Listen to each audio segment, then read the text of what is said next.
Hello friends, we are learning the lesson An Astrologer's Day written by R.K. Narayan. Friends, we have already completed the text in the previous video. Today we are going to discuss the activities in brainstorming. See the activities. A1. First, given below are some descriptions. Discuss them with your partner and find out one word for each of them. An example is given for you. तर खालील काही वर्णनं दिलेली आहेत descriptions. तुम्हाला त्याची चर्चा करायची आणि त्या प्रत्येक वर्णनासाठी एक एक शब्द तुम्हाला लिहायचा आहे. त्यासाठी उदाहरण म्हणून पहिली ऍक्टिव्हिटी करून दिलेली आहे, सोडवलेली आहे.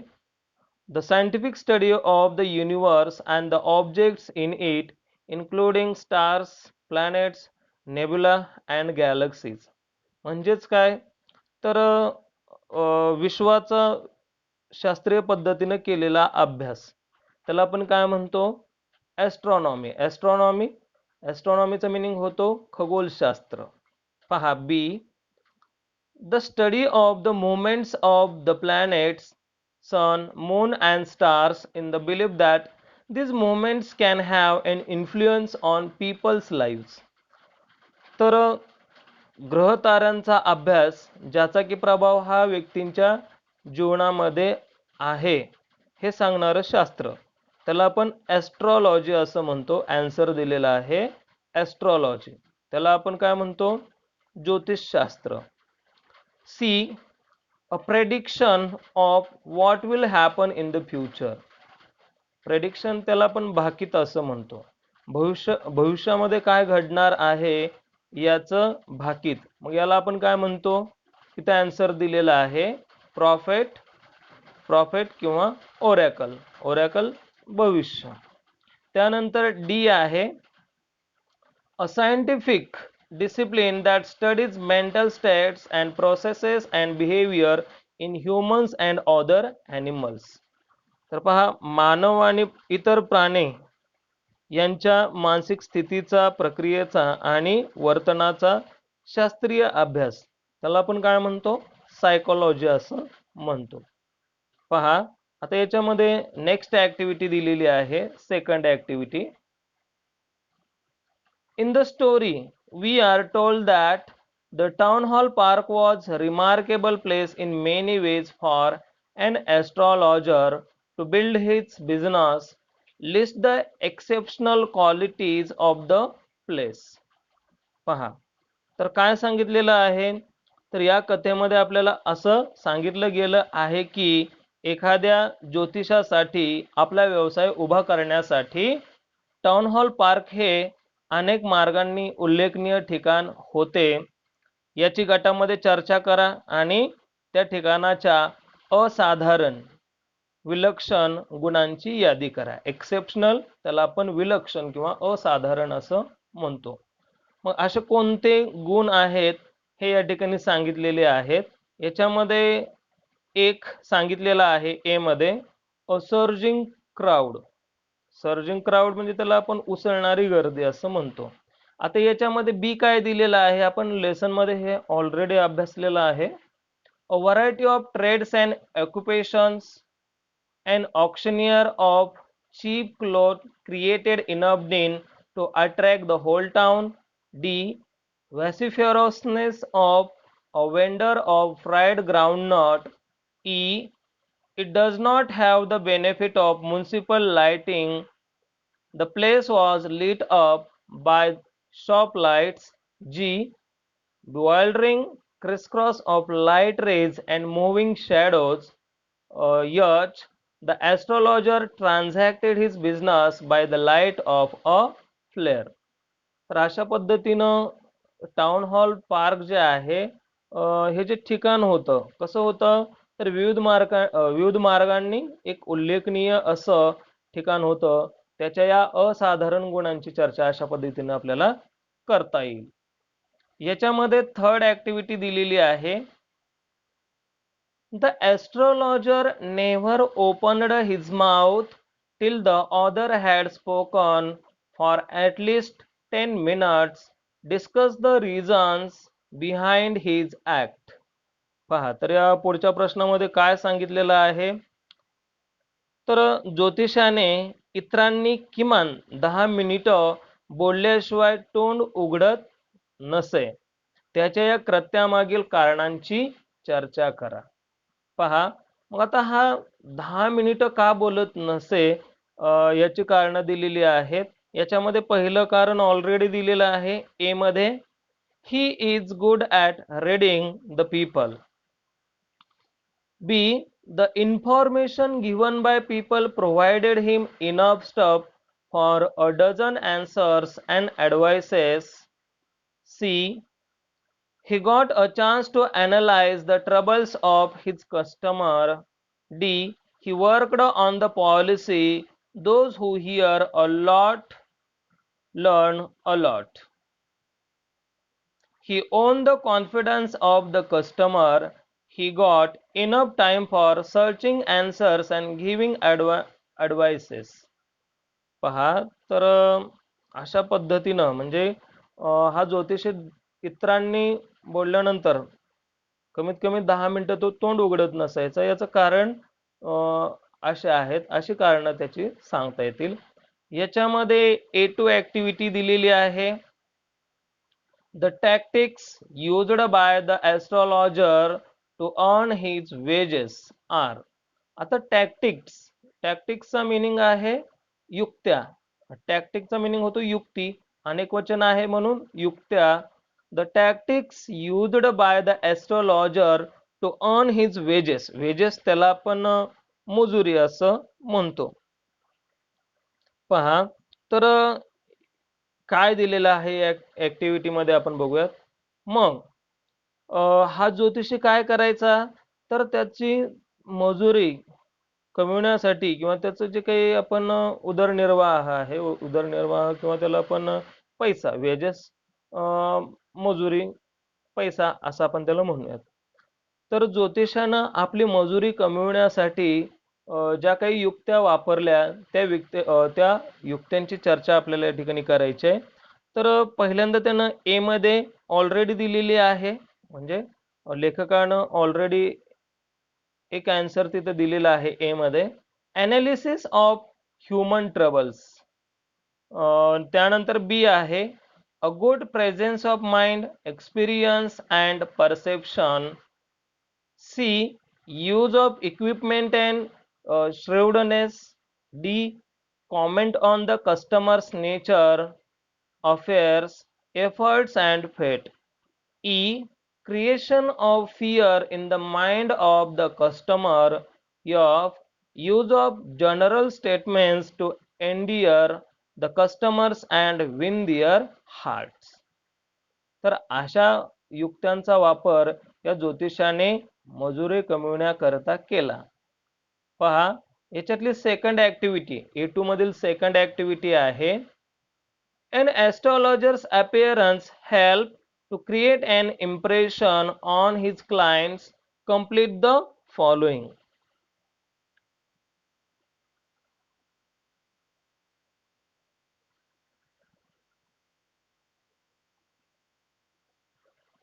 तर ज्योतिषाचा जो काही रंगरूप आहे किंवा ज्योतिषाचं जे काही व्यक्तिमत्व आहे, ते त्याच्या ग्राहकावरती प्रभाव टाकण्यास सहाय्यक ठरतं. Complete the following. मग आता आपल्याला खाली जो काही टेबल दिलेला आहे तो कंप्लीट करायचा आहे. लेसन मध्ये एक ऍक्टिव्हिटी आपल्याला सोडून दिलेली आहे ऑलरेडी. याच्यामध्ये ए दिलेला आहे the turban on his head. पहा, तर ज्योतिषी काय करायचा, तर त्याचं व्यक्तिमत्वाचा जो काही प्रभाव आहे त्याच्या ग्राहकावर पडलेला असायचा. तो कशामुळं, the turban on his head, तर त्याच्या डोक्यावर असणारा फेटा किंवा त्याला पगडी असं म्हणतो. Sacred ash and vermilion on forehead, dark whiskers, sparkling eyes, dark moustache etcetera. D. Other equipment. तर ह्या सर्व साधनामुळं आणि जे काही त्याचं व्यक्तिमत्व होतं व्यक्तिरेखा जी होती यामुळं त्याच्या ग्राहकावर प्रभाव पडलेला होता, हे या ठिकाणी आपल्याला पाहायचं होतं. ठीक आहे. याच्यामध्ये तिसरी A2 मध्ये तिसरी ऍक्टिव्हिटी दिलेली आहे. Read the following sentences and choose the correct one. तर खालील दिलेले जे काही आपल्याला प्रश्न आहेत, ऍक्टिव्हिटीज आहेत, ऍक्टिव्हिटीज दिलेल्या आहेत आणि त्याचे ऑप्शन्स दिलेले आहेत. आता याच्यामध्ये ए ही ऍक्टिव्हिटी बघूया. The astrologer says that if Nayak does not leave his village again he would. तर ज्योतिष असं म्हणतो की जर नायक म्हणजे गुरुनायक यानं जर त्याचं गाव पुन्हा सोडलं नाही तर काय होईल? He would. He would. मग आता याच्यातले जे ऑप्शन्स आहेत, 1 return the money, 2 face danger, 3 go back home and stop looking for the man who try to kill him, 4 not find the killer. मग आता याच्यामध्ये करेक्ट आन्सर जे आहे ते फेस डेंजर असं होईल. म्हणजेच काय, जर या गुरुनायकनं जर पुन्हा त्याचं गाव सोडलं तर त्याला धोका पत्करावा लागेल, असं त्याचा ऑप्शन आहे. B, according to the narrator the astrologer success in his profession is primarily due to. तर नॅरेटर निवेदकाच्या मते ॲस्ट्रोलॉजर या ज्योतिषाचं जे यश होतं त्याच्या व्यवसायामधील, ते प्रामुख्यानं कशामुळं होतं? मग आता याचे ऑप्शन्स दिलेले आहेत. पहिला ऑप्शन आहे लक, दुसरं आहे द बार्गेन्स ही ड्राईव्स, याच्यामध्ये तिसरा ऑप्शन आलेला नाही, याच्यामध्ये चुकून पहा. तिसरा आहे हिज अपिअरन्स आणि चौथा आहे हिज अंडरस्टँडिंग ऑफ पीपल. आता याच्यातला खरा ऑप्शन जो की दिलेल्या 3 ऑप्शन्स पैकीच आहे. Answer his understanding of people. हे आपण लेसनमध्ये पाहिलेलं होतं. म्हणजे तो लोकांना चांगल्या प्रकारे समजायचा, म्हणजे लोकांना तो चांगल्या प्रकारे समजून घेऊ शकत होता. हे आपण मागच्या तासाला पाहिलेलं आहे. पहा आता पुढे. See, the story suggests that the astrologer's comments and observations please people by. पहा तर ही जी कथा आहे ती आपल्याला असं सुचविते की ज्योतिषाची मतं आणि निरीक्षणं लोकांना संतुष्ट करायची. प्लीज म्हणजे संतुष्ट करणे. आता मग यापैकी अशा कोणत्या गोष्टी आहेत ज्या की लोकांना संतुष्ट करायच्या? याच्यातली पहिली गोष्ट आहे promising them success and good fortune. Number 2, proving as time passes to have been true. Number 3, flattering them or supporting their own views. Number 4, helping them to learn to solve their own problems. पहा, मग आता याच्यामध्ये answer जे दिलेलं आहे ते आहे फ्लॅटरिंग them और सपोर्टिंग दिअर ओन व्ह्यूज. फ्लॅटरिंगचा अर्थ होतो खुशामत करणे आणि सपोर्टिंग दिअर ओन व्ह्यूज म्हणजेच काय, त्यांचे जे काही दृष्टिकोन आहेत त्याला सपोर्ट करणं, पाठबळ देणं. याच्यामध्ये डी आहे Guru Nayak consults the astrologer because he wants to. पहा, गुरुनायक या ज्योतिषाकडून सल्ला मसलत करून घेतो कारण त्याला काय हवं होतं. पहा, he wants to. Number 1, understand the past. Number 2, find out who the astrologer is. Number 3, make some money through a bet. Number 4, get the answer to a specific question. आणि याच्यातला चौथा ऑप्शन जो आहे तो या ठिकाणी आन्सर म्हणून घ्यायचा आहे. Get the answer to a specific question. विशिष्ट प्रश्नाचं उत्तर देणं किंवा मिळविणं.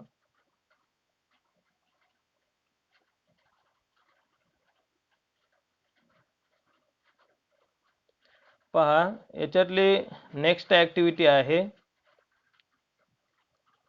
गुरु Nayak is looking for the man who tried to kill him. तर गुरु नायक काय करत होता, तर अशा व्यक्तीच्या शोधात होता ज्याने त्याला मारण्याचा प्रयत्न केला होता. आता याच्यामध्ये ऑप्शन्स दिलेले आहेत. कशासाठी तो शोधत होता? To take revenge, number 1. Number 2 दिलेला आहे to get an apology. Number 3 to demand an explanation. Number 4 to prove that the man was unsuccessful. आता याच्यातला एक्झॅक्ट ऑप्शन जो आहे तो आहे टू टेक रिव्हेंज. म्हणजे त्याला काय करायचं होतं, तर त्याला त्या ठिकाणी सूड घ्यायचा होता, बदला घ्यायचा होता. त्याच्यातला यफ आहे the astrologers remark makes Guru Nayak feel all of the following except. पहा, तर ॲस्ट्रोलॉजर्सची जे काही रिमार्क आहेत, जी काही विधानं आहेत, ती गुरु नायक याला खालीलपैकी feel all of the following accept म्हणजे खालीलपैकी सर्व गोष्टी एक सोडून काय करायच्या होत्या, तर त्याला त्या गोष्टींची जाणीव करून द्यायची होती. मात्र त्यापैकी एक गोष्ट इथं नाही. याच्यातलं पहिलं आहे रिलिव्हड, मोकळीकता. त्याचबरोबर नंबर 2 सस्पिशियस, त्याला आपण संशयितपणा असं म्हणतो. Number 3 impressed. Number 4 disappointed. तर ह्याच्यातला एक्झॅक्ट आन्सर आहे सस्पिशियस. नंतर म्हणजे गुरुनायक याला वरील सर्व गोष्टी फील करून द्यायच्या होत्या, सस्पिशियस, संशय सोडला तर.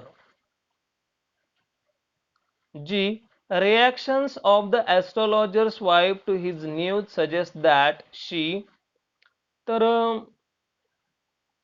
जेव्हा हा ज्योतिषी त्याची बातमी सांगतो तेव्हा त्याच्या पत्नीची जी काही प्रतिक्रिया आहे ती काय आपल्याला सजेस्ट करते, that she was unaware of his past.